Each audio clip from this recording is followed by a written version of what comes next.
Isso que você está falando, demorou 2 anos para você ter essa relação que está tendo com o Chris, normal. Os americanos são assim. Primeira vez que eu falei com o Jim Manion, ele mal falou comigo.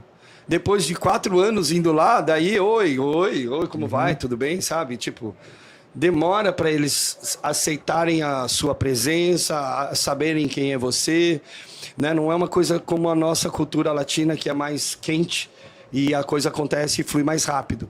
Então, com os americanos, que são anglo-saxões, então é diferente a coisa mesmo.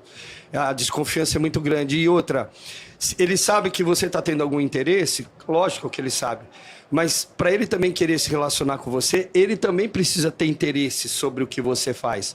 Que nem pro a Cris, é importante o que o Pacho faz, contribui para o trabalho do Cris.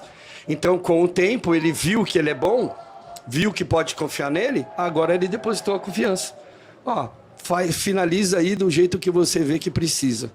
Cara, porque também ele já sabe como que ele trabalha. Você já aprendeu.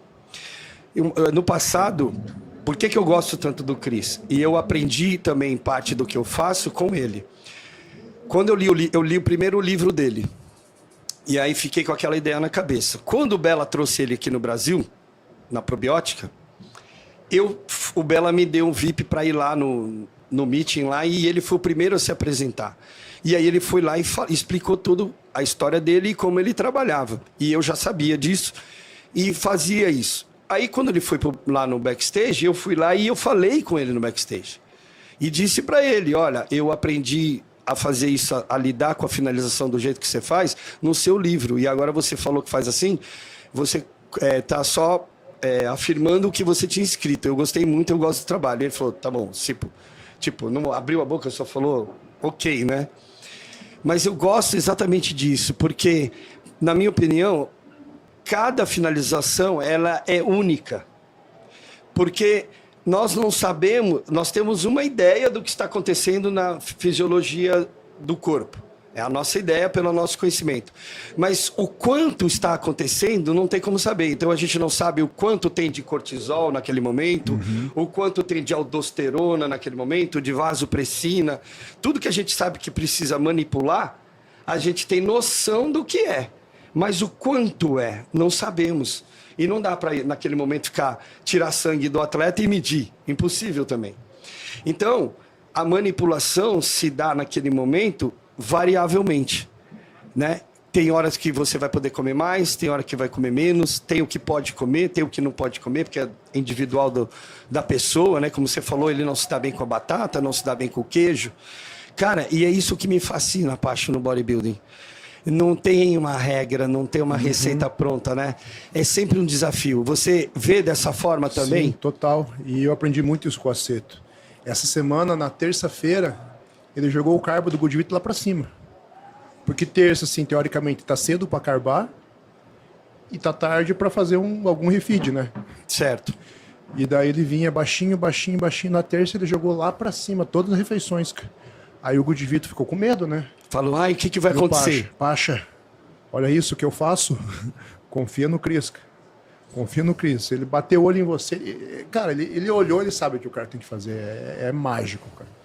Aí não deu outro. Muita experiência. Ele fez, ele falou, cara, eu tenho medo de amanhã estar muito retido, depois que eu como eu fico com mais água. Eu falei, cara, nessa fase, do jeito que você tá, não vai. Aí não deu. No outro dia, até foi uma foto que ele postou na entrada da Ironberg de regata, assim, que rodou o mundo aquela foto. Foi no dia seguinte. Aí ele baixou mais 2 dias e depois fez um carb up tranquilo, assim, não foi muito comida, cara. Nossa, que maravilha. Mas talvez se ele não faz aquele dia, daí ia depletar demais e teria que comer demais. E aí já podia é um dar problema. rebote porque comeu demais. Exatamente. Quantos quilos ele colocou, Pacha, de um campeonato pro outro? 113,5. Ele tava com... Deu 5,5 kg a mais. 5,5 kg. Do ano passado, é Do ano isso? passado pra agora. 5,5 kg a mais de músculo, né?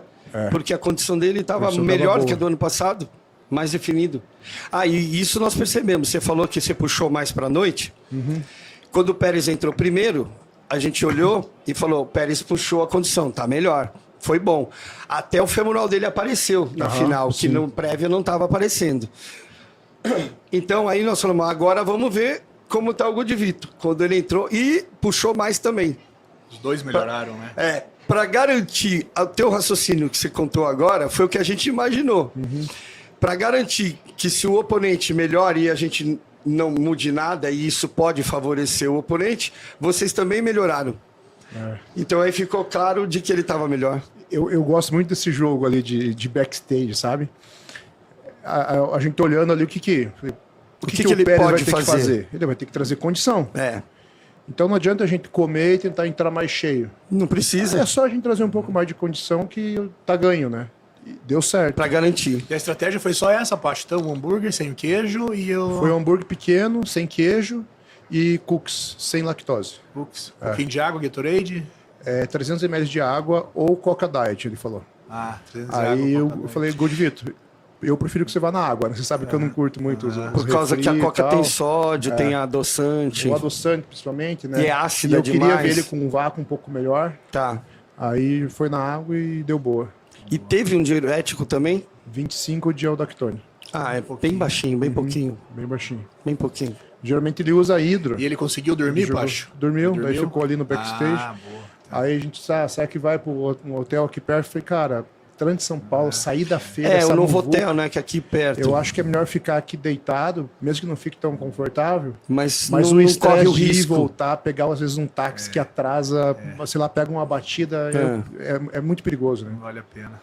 Tinha que ser uma prévia maior para poder fazer isso, né? Aí ele ficou lá e deu tudo certo.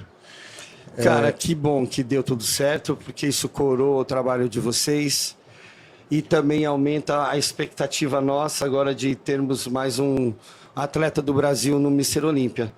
O peso é maior, a exposição é maior, a atração vai ser maior, né? Mais pessoas vão querer ver o Mister Olímpia por ter mais um atleta nosso lá.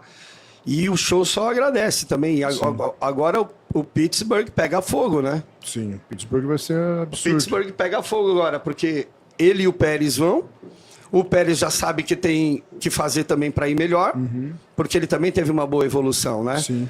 A gente percebe o quanto ele ganhou de dorsal, principalmente, né? Ele conseguiu trazer o dorsal mais espesso, mais largo, que foi bom para o físico dele, mas ele já sabe que tem que vir numa condição maior já na prévia para garantir posição. Assim, como ele colocou muito peso, o Donari mesmo tinha falado, né? Ele vai ganhando essa condição aos poucos, né? Conforme ele for competindo, ele vai fazer mais 2 ou 3 competições. Então eu imagino que